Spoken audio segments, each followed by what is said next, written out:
everyone, welcome to the first episode of Trust Fall. I'm Annika and today's video is on building trust.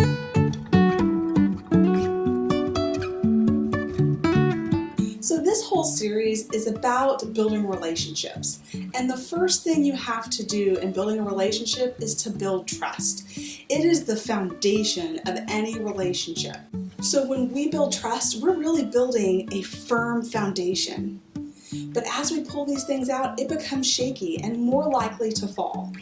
So what are some things that we do that pull away from that trust? Well, I can think of two in particular. One is to ask for things and not reciprocate. So we ask kids to respond to us, we ask them to do things for us in trust, and don't reciprocate that back. And that's where there is an imbalance between us and our students sometimes. And another thing that we do sometimes is break promises.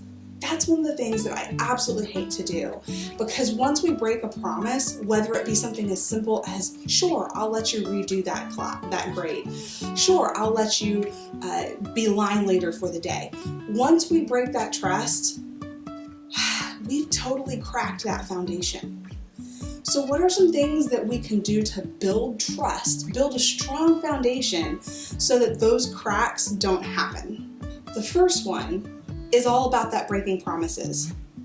Don't make promises you can't keep. If you can't deliver on it, don't promise it.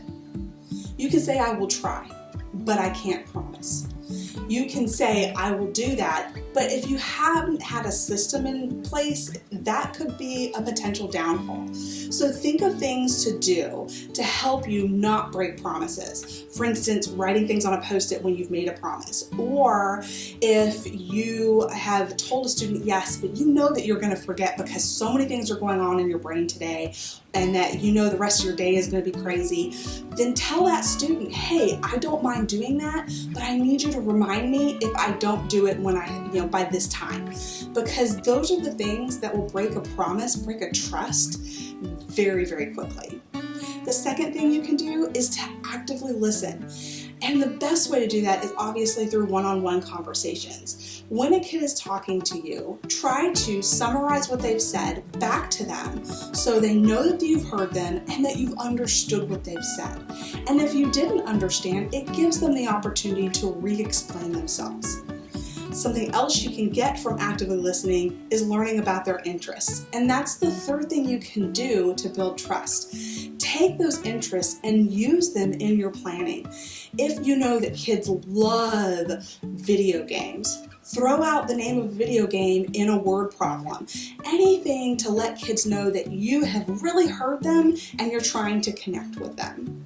And the last thing that is really hard for teachers, it's really hard for anybody, is to admit our mistakes. It is so important for us to admit our mistakes because, quite frankly, if we don't, kids will not feel comfortable learning in their own mistakes. So the first thing we have to do is to model that by admitting our own. If we can do that, we're going to start building a classroom community of trust, which we're going to get into in another episode.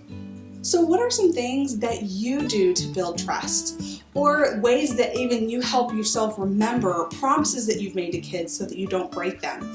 Share about those in the comments because we would love to make this a community of teachers who get to learn from each other. Thank you guys for listening today. I hope this is helpful for you, and I will see you guys in the next episode. Bye.